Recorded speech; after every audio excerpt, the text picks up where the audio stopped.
Bakit kaya po gano'n? Napakalakas ng paniniwala ng mga Pilipino pagdating sa swerte tuwing bagong taon. Hmm. Yan ba ay may kinalaman, hindi sa kultura pero yung estado ng buhay o estado ng bansa na kakapit ka sa kung ano man, kung harmless yan basta tingin mo or may paniniwalang siswertehin ka, kakapitan mo?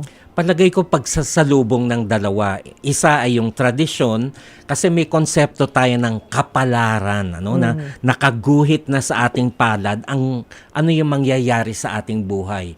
Pero gusto nating alpasan yung masamang kapalaran at dito tayo nagtataboy nga ng masasamang espiritu, nagpapaputok para magkaroon ng swerte. Pero isa rin, mapapansin natin ang talagang humahawak sa mga ganitong paniniwala, yung talagang nangangailangan ng swerte. Dahil buong taon, tingin nila ay malas sila, nasa kahirapan sila, hirap sila na maghanap ng hanap buhay. So kakapit at kakapit sila sa anumang paniniwala na magbibigay sa kanila ng pag-asa na, hindi, magbabago ang aking kalagayan itong darating na taon. So, anong sinasabi nito tungkol po sa ating pananaw sa buhay at kinabukasan?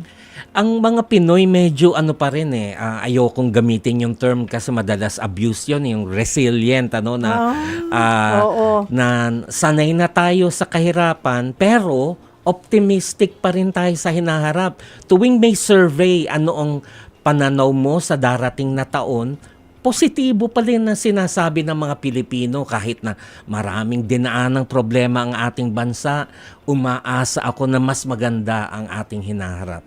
Mga kapatid, Cheryl Cosim po. Dito na tayo sa totoo. Dito tayo sa True FM.